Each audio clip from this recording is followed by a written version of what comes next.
Hi, hello mga kalasa. Welcome sa Lasang Pilipina.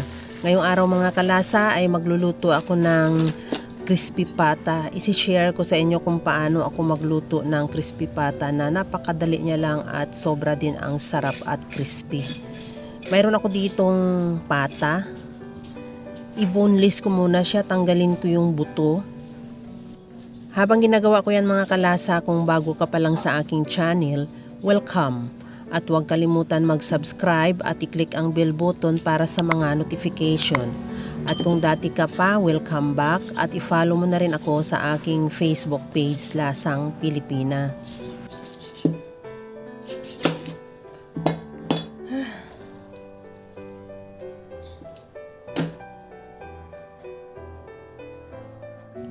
Okay na tong ating pata. Ilagay ko na muna sa mixing bowl at lagyan ko siya ng asin at suka. Ibabad ko muna siya pwede naman siya ibabad at kung nagmamadali ka ng mga 1 hour. Pero ako, ibabad ko yan siya ng overnight kasi bukas ko pa siya lutuin.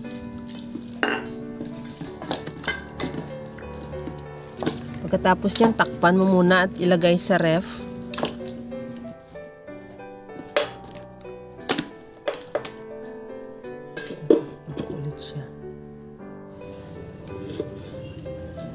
After overnight, ito na yung ating pata. Ilagay ko na yan sa kaldero at lutuin na natin. Lagyan ko siya ng mantika. At maglagay din ako dyan ng bawang. Lagyan ko rin siya ng dahon ng laurel. At lutuin natin yan ng 1 hour. After mga 20 minutes, babalik ta rin ko siya.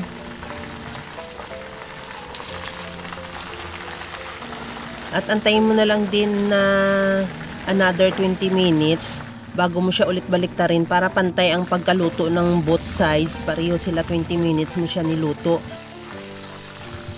Pagkatapos niyan, bulubaliktarin mo na lang siya para hindi rin masunog. Hanggang sa makita mo lang din na okay na, luto na at crispy na rin yung balat niya. At tanggalin mo lang din sa kawali at ilagay sa strainer muna para makatulo yung excess na mantika. Kaya mga kalasa, kung nagustuhan mo yung ating video, please like na lang at pakishare na rin sa inyong mga friends. At kung bago ka pa lang sa aking channel, subscribe na at i-click mo na rin ang bell button para sa mga notification.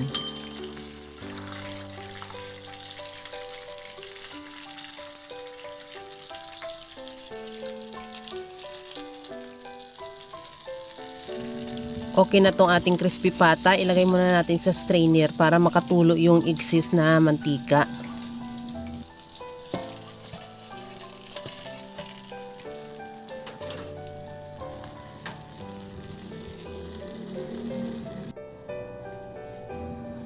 After 1 hour, ito na yung ating tender and juicy crispy pata na wala namang pagkakaiba sa tradisyonal na luto ng crispy pata. Pareho lang yung lasa at crispy rin siya. Kaya gawa ka na dahil alam ko kayang-kaya mo rin tong gawin. Kagaya lang lagi sa sinasabi ko na wala namang hindi marunong magluto basta sa simpleng paraan lang. Tikman na natin yung ating crispy pata na talagang napaka-juicy at crispy-crispy rin yung balat niya.